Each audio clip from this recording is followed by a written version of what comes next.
हांसी में आज बरसी गेट के नजदीक नंदीशाला और गौशाला का उद्घाटन कर दिया गया। कहा यह गया है कि शहर में घूम रहे आवारा पशुओं को इस गौशाला में रखा जाएगा। इसमें गायें भी होंगी और सांड भी होंगे।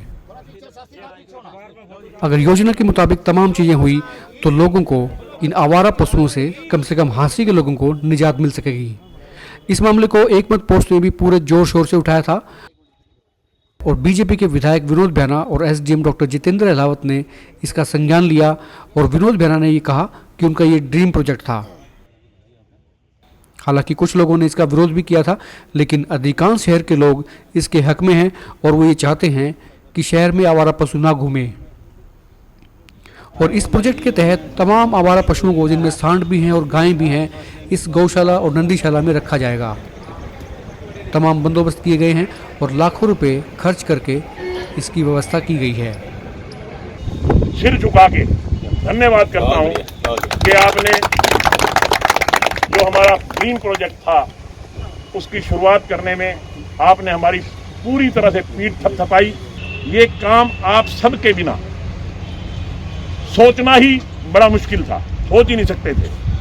यहाँ ऐसे लोग हैं जो सुबह गऊ का दूध निकाल देते हैं और उसके बाद छोड़ देते हैं, शाम को फिर गऊ का दूध निकालते हैं और छोड़ देते हैं। इससे बड़ा निरादर कोई हो नहीं सकता। इस निरादर को हम खत्म करके गौ माता का सम्मान करेंगे, यहाँ गौ माता की सेवा करेंगे और उसका पुण्य पूरे शहर को मिलेगा। मैं समझता हूं जो जिम्मेदारी एसडीएम साहब ने और हमारे विधायक महोदय ने सौंपी है, देखो सरकार बनने के बाद पूरे हरियाणा में यदि कोई पहला विधायक है, देखो गाय की। इसी बीच हमारे रिपोर्टर चिराग सचदेवा ने भी विनोद भैना, एसडीएम और डीएसपी से बातचीत की।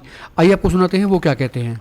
आज हमारे साथ है हांसी के विधायक विनोद भैना जी, हांसी के एसडीएम और हांसी के डिप्टी एसपी। आज हम उनसे जानेंगे कि ये जो गौशाला का निर्माण किया गया है, उसका उद्घाटन किया गया है, उसके बारे में।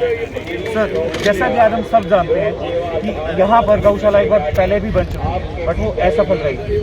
आज आपने एक बार फिर से कर दिखाया है। हांसी के लिए एक सपना सा बन करके रह गया था, जो आपने साकार कर दिया। इसके बारे में कुछ बताना चाहेंगे? देखिए, पीछे जो गौशाला बनी थी नंदीशाला, तो उसकी असफलता के हमने कारणों को जानने की कोशिश की और सबसे बड़ा कारण जो हमें नजर आया वो ये कि यहाँ पर पानी भर जाता है और पशु यहाँ पर मर जाते हैं। तो हमने सबसे पहले उस कमी को दूर किया, यहाँ पर मिट्टी भर करवाया आदरणीय विधायक जी के नेतृत्व में, सभी लोगों का सहयोग लेके। और हमें पूरा विश्वास है कि यहाँ पर पानी नहीं भरेगी। दूसरी बात पशु मारने की, तो उसके लिए भी हमने वेटरी सर्जन जो हमारे उनसे बात की है और इन लोगों से बात की है कि हमारी पूरी कोशिश रहेगी कि उनको स्वास्थ्य लाभ दिया जा सके यहाँ पर जो बीमार पशु होंगे और उनका समय रहते जो नॉर्मल ट्रीटमेंट किया जा सके। तो हमारी पूरी कोशिश रहेगी आप लोगों के सहयोग से, जनता के सहयोग से, आदरणीय विधायक श्री विनोद भैना जी के नेतृत्व में और पुलिस प्रशासन के सहयोग से कि यहाँ पर किसी प्रकार की कोई अप्रिय घटना ना घटे और हम इस लक्ष्य को जो है ना सफलता के लिए पसंद करें। विनोद भैना जी, एक चीज जानना चाहेंगे आपसे। जैसे कि हम सब जानते हैं कि कई लोगों ने इसका विरोध किया, क्योंकि कई लोगों ने हमारे चैनल के थ्रू यही चीज बोली थी कि ये एक सपना है और सपना बन करके रह जाएगा, जो कभी हकीकत नहीं बन सकती। तो आपने इस सपने से ऊपर निकल करके इसको साकार किया है, इसके बारे में हम जानना चाहेंगे आपसे। ऐसा है, अकेला चना भाड़ नहीं फोड़ सकता, अकेला आदमी कुछ भी नहीं कर सकता। इसमें पूरी तरह से मेरा एक ड्रीम प्रोजेक्ट था कि हांसी को साफ सुथरा, सुंदर, आवारा पशुओं से मुक्त शहर बनाऊं। हमारे एसडीएम साहब आए, हमारे एसपी साहब आए, सबने हमने मिलकर बैठ के बात की। प्रशासनिक अधिकारियों ने मुझे पूरा विश्वास दिलाया। ये बात आपकी सही है कि कुछ लोगों ने इसमें विश्वास व्यक्त नहीं किया कि बोले जी हो नहीं सकता ये, मगर अगर हम ये सोच के घर बैठ जाएं कि ये काम तो इम्पॉसिबल है, इम्पॉसिबल को पॉसिबल करने के लिए इंसान को संघर्ष करना पड़ता है और संघर्ष हमने किया। मैं आभारी हूँ हांसी की जनता का, हांसी के मोजरीन का, जिन्होंने तन मन धन से हमारी पीठ थपथपाई और उन्होंने हमें सहयोग देने का वायदा किया।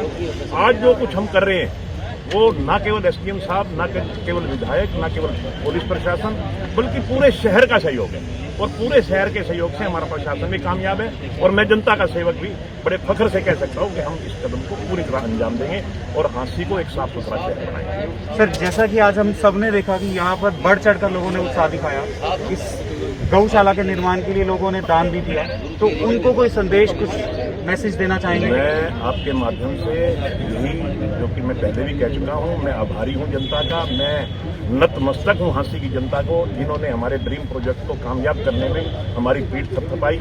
और मैं उनसे आशा करता हूँ कि जिस तरह से अब शुरुआत में उन्होंने हमारी पीठ थपथपाई है, आगे भी इसी तरह वो बराबर सहयोग देते रहेंगे।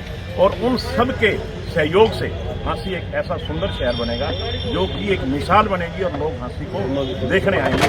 ये मैं आपके माध्यम से जनता को संदेश देना चाहता हूँ। एक संदेश जो विशेष तौर पे आपके माध्यम से मैं उन भाइयों को देना चाहता हूँ जो अपनी गऊओं का दूध निकाल करके और घर से बाहर निकाल देते हैं। वो गऊएं आवारा पशु बन करके, उनकी इतनी बेकदरी होती है, इतना उनका अपमान होता है उस गौ माता का। मैं उनसे हाथ जोड़ के निवेदन करना चाहूँगा, मेरी खुद की तरफ से भी और प्रशासन की तरफ से भी, कि वो कृपया पिछली आदतें छोड़ करके अपनी अपनी गौओं को मान सम्मान के साथ अपने घरों में रखें और उनका सम्मान करें। नहीं तो मजबूरन हमारे प्रशासन को उनके खिलाफ कार्रवाई करनी पड़ेगी और उस गौ माता को हम सम्मान के साथ गौशाला में रखेंगे। सर, एक आखिरी सवाल की तरफ आते हुए आपसे एक चीज़ पूछना चाहेगी, जैसा कि ध्याना जी ने बोला कि अगर कोई भी हमारे को कानूनी कार्रवाई करनी पड़ी तो हम बिल्कुल तैयार रहेंगे, तो इस बारे में आप क्या कहना चाहेंगे? इस संबंध में हमने पहले मीटिंग के दौरान भी हमने कहा था, भैणा साहब थे, एसडीएम साहब थे, हम भी थे, पुलिस प्रशासन की तरफ से यदि कोई जुट हुई तो हम हर संभव उसका प्रयास करेंगे। और हम जो गलत काम करेगा गौ माता के खिलाफ या कोई और पशु ले जाता मिला तो उसके खिलाफ हम सख्त से सख्त कार्रवाई करेंगे और एफआईआर दर्ज करके कानूनी कार्रवाई।